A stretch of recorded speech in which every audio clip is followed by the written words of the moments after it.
جب دیر میں ایک بھی عورت نہیں نکلی, 50,000 ووٹرز تھیں, ایک بھی عورت کو نہیں نکالا گیا. اور ان صاحب نے فرمایا جو آپ کے کیا جماعت فضان صاحبہ, آپ نے بہت سارے یہاں پہ آرگومنٹس پریزنٹ کیے ہیں. ہمارے ساتھ امین شہیدی صاحب بھی موجود ہیں, اسلامک اسکالر. میں آخری بات کرنا چاہ رہی ہوں. جی فرمائیے. جماعت اسلامی نے کہا جی یہ خواتین گھروں میں مصروف تھیں, ہاں جی, بس اس لیے کہ ووٹ ڈالنے نہ آ سکیں, اور ایک بھی عورت کو انہوں نے ووٹ ڈالنے کے لیے نہیں باہر آنے دیا. اور جب ظاہر ہے کہ الیکشن کمیشن کی طرف سے ہم نے پٹیشن کی, اور جب دوبارہ اس جگہ کا جو رزلٹ تھا وہ نول اینڈ وائٹ قرار دیا گیا, تو جب دوبارہ الیکشنز ہوئے تو ساری عورتیں گھروں سے باہر نکل آئیں. اچھا, اب ہم چلتے ہیں امین شہیدی. فرزان صاحب ہمارے ساتھ آپ لائن پہ ہی رہیے, ہم آپ سے بھی دوبارہ آپ کی طرف آئیں گے.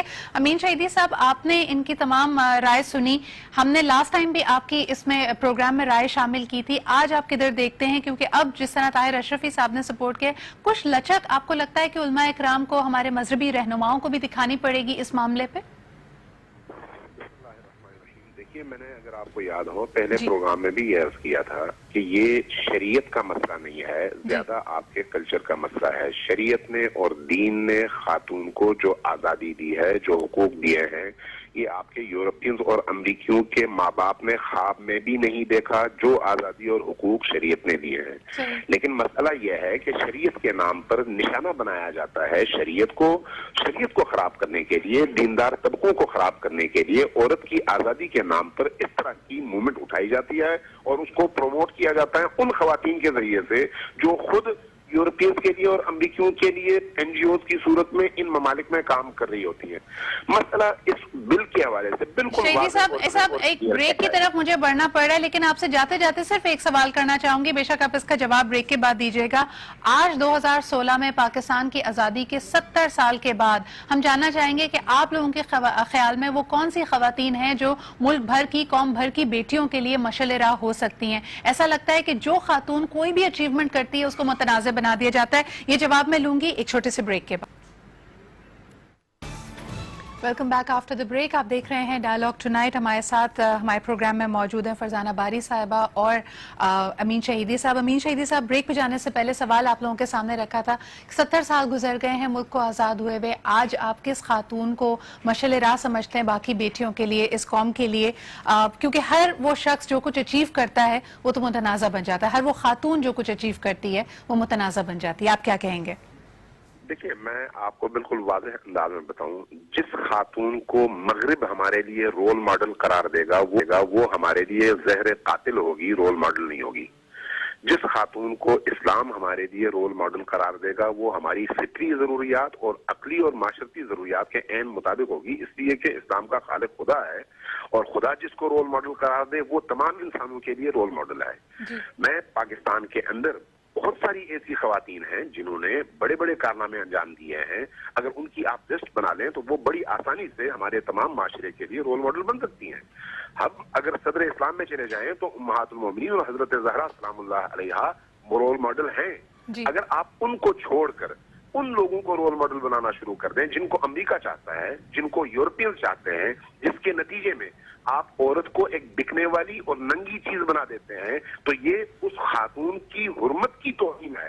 ہم چاہتے ہیں کہ عورت لباس میں ہو اور اس لباس میں وہ اپنے زنانہ پن کے ساتھ, اپنے شرم و حیا کے ساتھ معاشرے کے لیے رول ماڈل بنے. شہیدی صاحب, آپ نہیں سمجھتے کہ یہ ایک بلینکٹ سٹیٹمنٹ ہو جائے گا, کیونکہ بہت ساری خواتین جیسے علم و ادب کے شعبوں میں, سائنس کے شعبوں میں, بہت سارے, آپ نے جس طرح خود کہا کہ وہ کارنامے صرف اور صرف میڈیا سے ریلیٹڈ یا اپنی تشہیر کے کارنامے تو نہیں ہیں, کیا آپ ان کو بھی اسی زمرے میں ڈالیں گے کہ وہ صرف ایک تشہیر کی اور بکنے والی چیز بن جاتی ہیں؟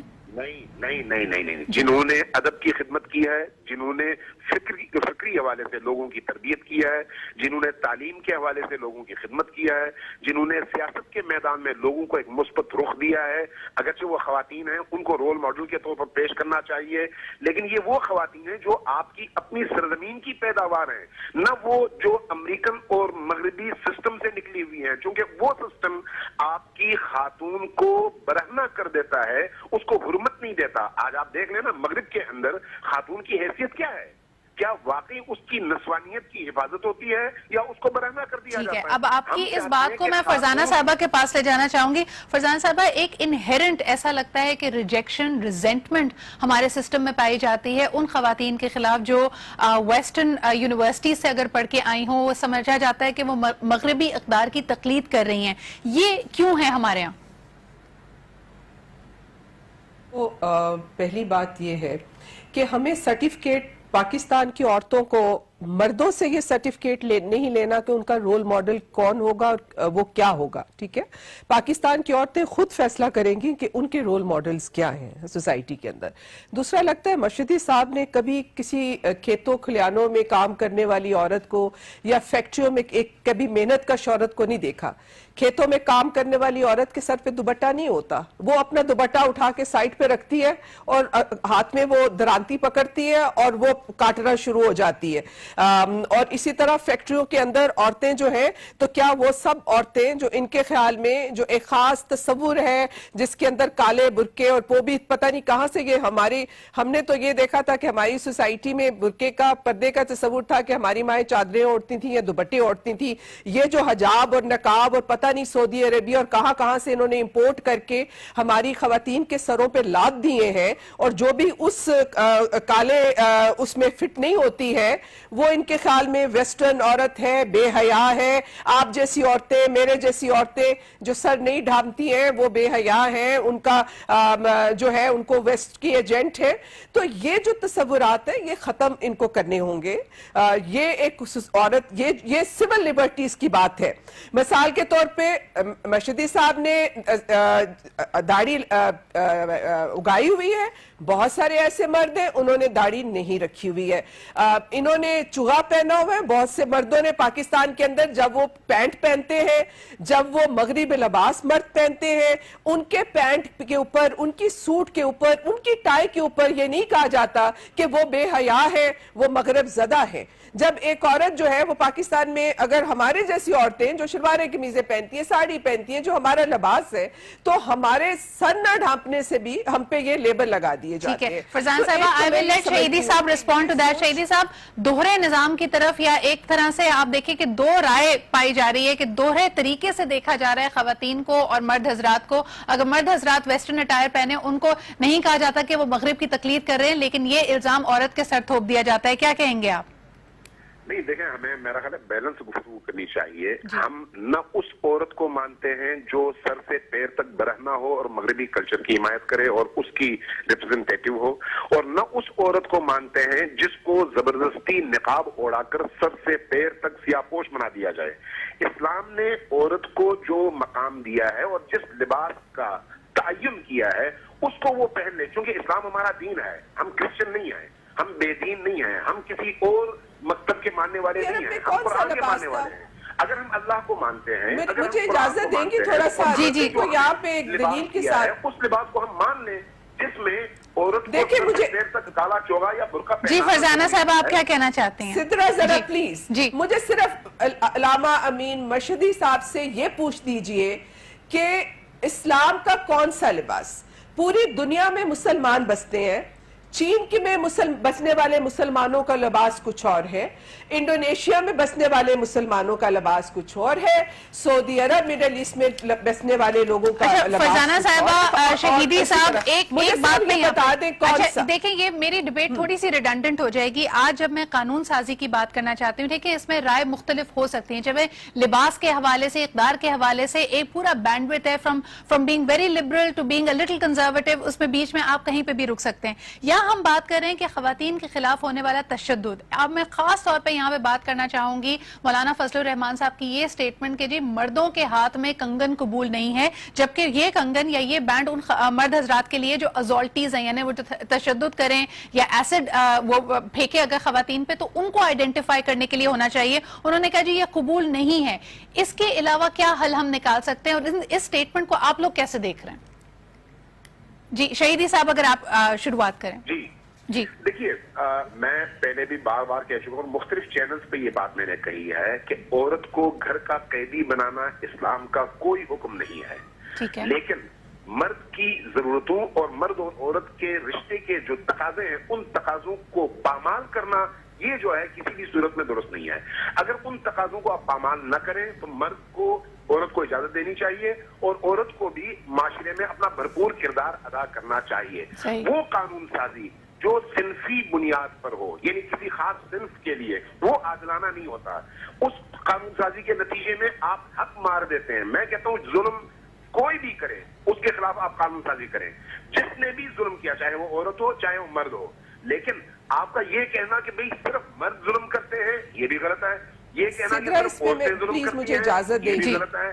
آپ نے اس معاشرے میں ایسی وارداتیں سنی ہیں جس میں عورت نے اپنے شوہر کو قتل کیا, اس کے لاش کے ٹکڑے کیے, فریج میں رکھا اور اس کے بعد آہستہ آہستہ نکال قطع کلامی کی معافی چاہوں گی شہیدی صاحب. ایسے واقعات تو ہمیں خواتین کے حوالے سے بنسبت اگر عددی طور پہ دیکھا جائے تو آپ کو زیادہ مل جائیں گے. اور جہاں تک آپ کی بات رہی کہ خاص طور پہ قانون سازی صرف ایک صنف کے لیے کی جائے وہ غلط ہے, تو اگر ہم قرآن حکیم کی طرف بھی دیکھتے ہیں تو خاص طور پہ سورہ نساء خواتین کے حقوق کے حوالے سے ان کا کیا رائٹس بنتے ہیں اس کے حوالے سے بہت زیادہ تفصیلاً یعنی بیان کرتی ہے. تو یہ تو اللہ تعالیٰ کا حکم ہے کہ وہ خواتین کے حقوق کی یعنی میرے خیال میں بھرپور طریقے سے اس کو عیاں کرتا ہے. فرزانہ صاحبہ اس پہ رسپونڈ کرنا چاہتی, میں آپ کے پاس دوبارہ آؤں گی. جی فرزانہ صاحبہ.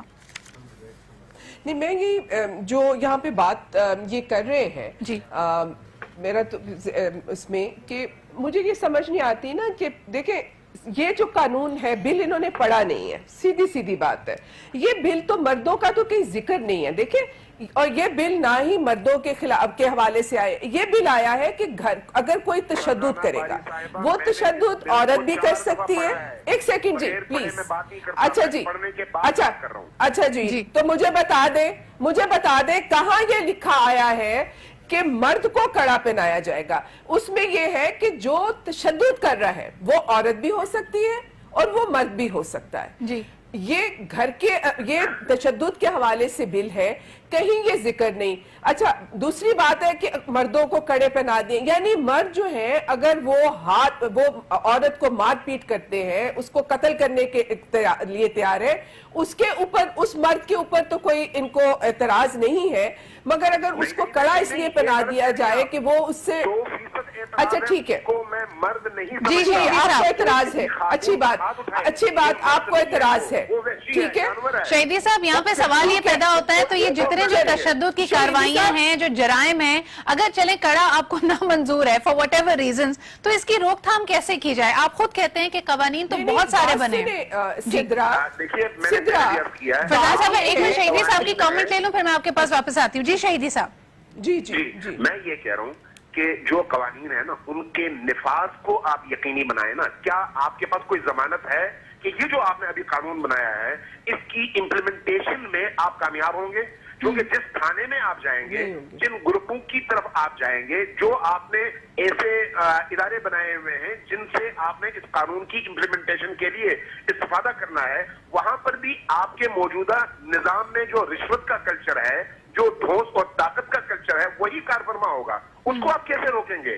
لیکن میں یہ کہتا ہوں شہیدی صاحب آپ کے جواب میں ہی ایک اور سوال نکلتا ہے پھر, یعنی اگر یہ قانون سازی, کیونکہ ایک اس کے حوالے سے جو تنقید آ رہی ہے وہ یہ ہے کہ اس کو شرعی طور پہ کرنا چاہیے تھا, جو شریعت ہمیں کہتی ہے جو خواتین کے لیے پروٹیکشنز موجود ہیں اس کو استعمال کرنا چاہیے تھا, علماء اکرام کی رہنمائی لیتے. تو اگر یہ شریعت کے روح سے قانون سازی ہوتی تب بھی تو یہی تمام مسائل سامنے آتے اس کی امپلیمنٹیشن پہ.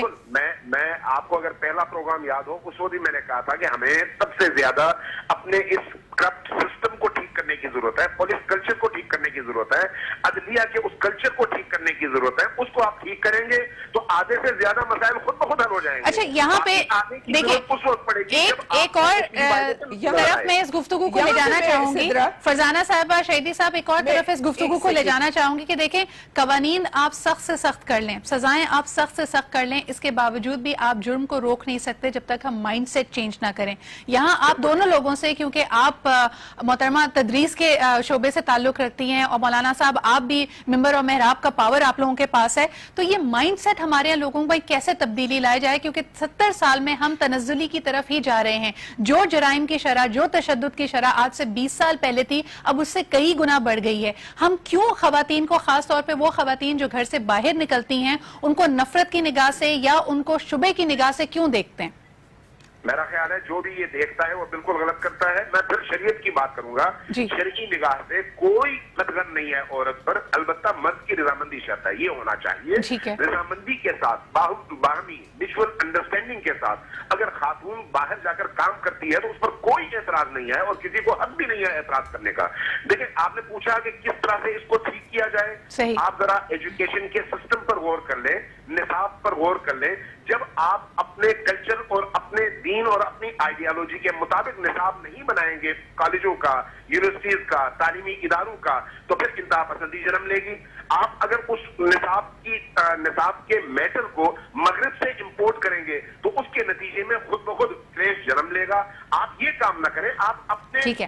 Now this is a point جہاں ہم دیکھتے ہیں سب سے زیادہ ڈیگرز ڈرون ہوتے ہیں, بہت پولیرٹی پائی جاتی ہے. اکثر ہم نے کہ مغرب شدہ جو نصاب ہے اس کو یہاں پہ مورد الزام ٹھہرایا جاتا ہے. دوسری طرف ہم یہ کہتے ہیں کہ شاید ہمارے یہاں مذہب کا عنصر بہت زیادہ ہے نصاب میں, شاید اس کی وجہ سے انتہا پسندی یا انتہا پسندی بڑھتی چلی جا رہی ہے. اس پہ بات کریں گے, دونوں ہمارے مہمانوں سے ان کی رائے لیں گے, لیکن ایک چھوٹا سا بریک لیتے ہیں and we'll be right back.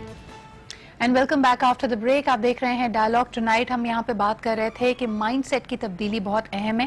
قانون سازی ہم کرتے رہتے ہیں, اس کی امپلیمنٹیشن کے حوالے سے جو ہمارے پاس سیٹ بیکس ہیں وہ بھی ہیں.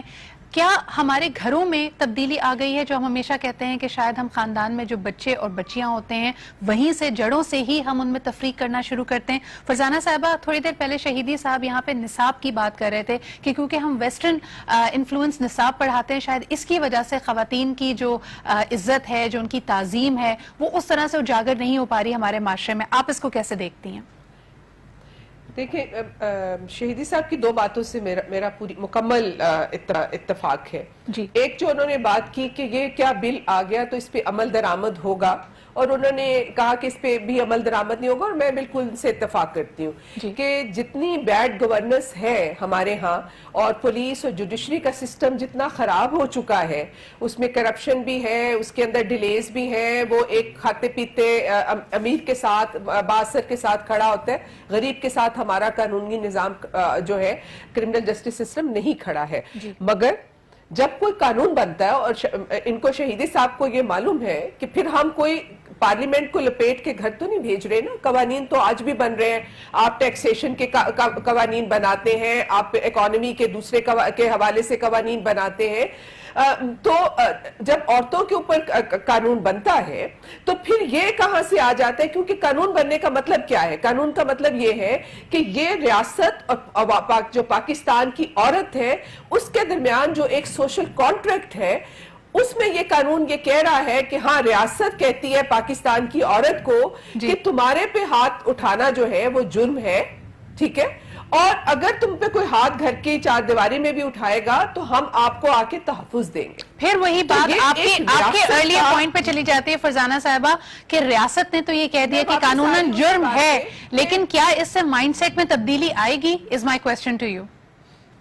نہیں, اگین ایز اے سیئنگ کہ پہلا سٹیپ تو آپ لینا. جب پہلے, ابھی تک تو آپ یہی نہیں کہہ رہے کہ گھر کے اندر تشدد جرم ہے. آپ کو معلوم ہونا چاہیے, اور شہیدی صاحب کو بھی پتا ہونا چاہیے کہ پاکستان میں ابھی تک ڈومیسٹک وائلنس کا بل نہیں آیا تھا. ابھی سندھ نے پاس کیا ہے. آپ کو یاد ہوگا مولانا فضل الرحمان نے جب بل پارلیمنٹ میں آیا تھا تو اس کی مذمت کی تھی اور مخالفت کی تھی, اور بل جو تھا وہ صد خانے میں چلا گیا تھا. ابھی آپ سندھ میں گھریلو تشدد کا بل پاس ہوا ہے, اور بلوچستان میں ہوا ہے. خیبر پختونخوا میں بھی ابھی زیر غور ہے. پنجاب کا یہ بل جو ہے یہ گھریلو تشدد کا بل نہیں ہے. اس میں انہوں نے گھریلو تشدد کو کرمنلائز نہیں کیا, یہ صرف ایک سول ریمیڈیز کا بل ہے جس کے اوپر اتنا شور ہے. اسلام آباد کے اندر بھی یہ ابھی تک بل نہیں ہے. تو پہلے لیکن آپ کی تنقید کی وجہ, آپ تنقید کی وجہ کیا بنی جب آپ کہتے ہیں کہ گھریلو, شہیدی صاحب آپ کیا سمجھتے ہیں کہ گھریلو تشدد تو نہیں ہونا چاہیے کسی بھی معاشرے میں, چاہے وہ مرد پہ ہو, عورت پہ ہو, بزرگ افراد پہ ہو, بچوں پہ ہو, اس کی مخالفت کیوں کرتی ہیں مذہبی جماعتیں؟ بالکل, تشدد کی مخالفت اگر کوئی مذہبی جماعت کرتی ہے تو ہم سب کو معاشرتی لحاظ سے مل کر ان مذہبی جماعتوں کا بائیکاٹ کرنا چاہیے اور ان کے خلاف بولنا چاہیے. میں نہیں سمجھتا کہ مذہب ہمیں گھریلو تشدد کی اجازت دیتا ہے, اس لیے کہ مذہب نے تو گھر کے اندر عورت کو محفوظ ایک ہستی دیا ہے, ایک مقام دیا ہے. اس لیے اگر کوئی ایسی بات کرتا ہے تو اس کو کہنا چاہیے کہ جا کے دوبارہ اسلام کو پڑھو. میں یہ سمجھتا ہوں کہ یہ پروپیگنڈا ہے اور ہو سکتا ہے آپ کے کلچر کی وجہ سے، جس طرح سے انڈیا کے اندر کلچر ہے اور عورت کو اس کے شوہر کے مرنے کے بعد دوسری شادی اگر وہ کرتا ہے تو ایک بہت بڑا مسئلہ کھڑا ہو جاتا ہے، اسی طرح سے کلچرل حساب سے آپ کے کلچر میں بعض جگہوں میں اس طرح کے مسائل بنتے ہوں، لیکن اس کو نسبت دینا دین سے اور یہ کہنا کہ مذہب نے یہ بات کہی ہے، یہ سراسر مذہب کے خلاف ایک پروپیگنڈا ہے۔ ود آل ڈیو ریسپیکٹ شہیدی صاحب، یہاں پہ آپ مذہب کے خلاف جو مذہب کا امیج ہے، جو ہمارے دین اسلام کا امیج ہے، اس کے دفاع کے لیے تو ہم دیکھتے ہیں کہ علماء اکرام، مذہبی جماعتیں میدان میں آتی ہیں، لیکن جن تلخ حقیقتوں کا ذکر یہاں پہ ہو رہا ہے، جو تشدد ہے، خواتین کے خلاف جو جرائم ہیں، وہ بھی تو ہماری حقیقت ہے، اس کے لیے آپ ایز اے کاز اس کو لے کے کیوں نہیں آگے بڑھتے؟ میں پہلے بھی عرض کر چکا ہوں کہ اس کے لیے ہمیں من حیث القوم اٹھنا چاہیے اور اس طرح کے مسائل میں گھریلو تشدد کے خلاف اپنی آواز اٹھانی چاہیے، محلوں کے اندر ایسی کمیٹیاں بنانی چاہیے جو محلے کے اندر اس طرح کے جب جرائم وجود میں آئیں تو ان جرائم کی روک تھام کے لیے مل کر کام کریں۔ اگر عورت مرد پر تشدد کرتا ہے تو اس کو کٹہرے میں کھڑا کیا جائے، اس کو سزا دی جائے، معاشرتی طور پر اس کا بائیکاٹ کیا جائے، پورا محلہ اس کا بائیکاٹ کرے، یعنی عورت کو آپ اس کی حرمت اور اس کے وقار اور اس کے مقام کے حوالے سے وہ مقام دے سکیں کہ کسی مرد کو ایسی جرأت نہ ہو۔ یہی کام آپ بازار میں، یہی کام آپ دفاتر میں، یہی کام آپ اسمبلی میں مختلف جگہوں میں کر سکتے ہیں، لیکن سوال یہ ہے کہ کیا یہ صرف مولانا حضرات کا کام ہے، صرف مدارس کا کام ہے؟ نہیں، یہ معاشرے کے ہر فرد کا کام ہے اور ہر پڑھے لکھے فرد کا کام ہے۔ لیکن شہیدی صاحب ود آل ڈیو ریسپیکٹ، جو لوگ اس کا بیڑا اٹھا کے میدان میں نکلتے ہیں ان کو تو آپ موم بتی مافیا کہہ دیتے ہیں، ان کو تو آپ کہتے ہیں کہ یہ این جی اوز ہیں اور یہ ویسٹرن ایجنڈا پہ کام کر رہے ہیں۔ دیکھیں، ویسٹرن ایجنڈے پہ تو کام ہو رہا ہے نا۔ آپ کا جب پورا نصاب گزشتہ 70 سالوں میں دیکھیں کتنی دفعہ تبدیل ہوا ہے اور کون سا نصاب امریکنز نے بنا کر آپ کو دیا ہے۔ جب امریکنز آپ کو نصاب بنا کر دیں گے تو وہ آپ کے اللہ اور اس کے رسول کے نصاب سے ٹکرائے گا، یہ بالکل واضح بات ہے۔ اس لیے میں کہہ رہا ہوں کہ آپ اپنے کلچر، اپنے علاقے اور یہاں کی تہذیب کے مطابق۔ شہیدی صاحب، یہ بات آپ کا یہ پوائنٹ میں فرزانہ صاحبہ کے پاس لے کے جانا چاہتی ہوں، تدریس کے عمل سے ڈائریکٹلی لنکڈ ہیں، یونیورسٹیز میں پڑھاتی ہیں ایز این اکیڈمیشین، آپ کیا سمجھتی ہیں فرزانہ صاحبہ؟ دیکھیں جی، نصاب میں تو کوئی اس میں شک نہیں ہے، مغرب کے ساتھ کیا تعلق ہے یہ نہیں ہے، لیکن یہ ضرور ہے کہ ہمارے نصاب کے اندر تمام طرح کے تعصبات موجود ہیں۔ صنفی حوالے سے بھی عورت کے خلاف تعصب ہے، غیر مسلم اقلیتوں کے حوالے سے بھی ہمارے نصاب میں تعصب موجود ہے۔ ہم اپنے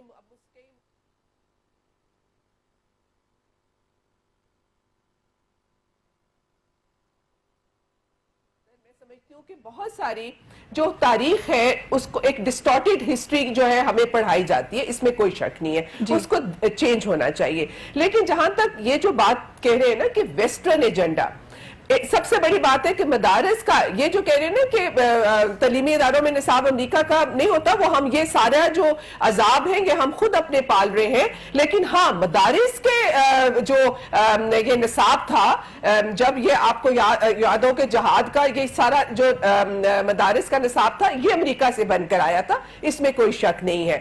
دوسرا جو ان کی بات میں یہاں پہ کرنا چاہتی ہوں کہ انہوں نے کہا کہ ویسٹرن ایجنڈا، آپ بتائیں، آپ کا عورت کی بات پہ آپ کو ویسٹرن ایجنڈا یاد آتا ہے؟ آپ کا پورا ملک ویسٹرن ایجنڈے پہ چلتا ہے۔ آپ کی معاشی پالیسیاں، آپ آئی ایم ایف اور ورلڈ بینک بیٹھ کے آپ کی معاشی پالیسیاں بناتے ہیں، آپ کی پرائیویٹائزیشن کرتے ہیں، آپ کے مزدوروں کو بے روزگار کرتے ہیں، تو وہاں تو آپ لوگ جو ہے چپ کر کے بیٹھتے ہیں۔ ایک سرمایہ داری نظام جو ویسٹ کا نیو لبرل ایجنڈا ہے وہ اس ملک کے اندر آتا ہے، آپ لوگ اس کے اوپر کچھ نہیں کرتے۔ ایک سیکنڈ، میری بات ختم ہو رہی ہے۔ جی فرزانہ صاحبہ، جب عورت کی بات آتی ہے، نہیں، اپنا ایجنڈا خود بنائیں، اپنی تہذیب کے مطابق بنائیں، اپنی قوم کے مفاد جی، ہم پاکستان کی عورت اپنی تہذیب کے مطابق اپنے آپ کو اس ٹھیک ہے۔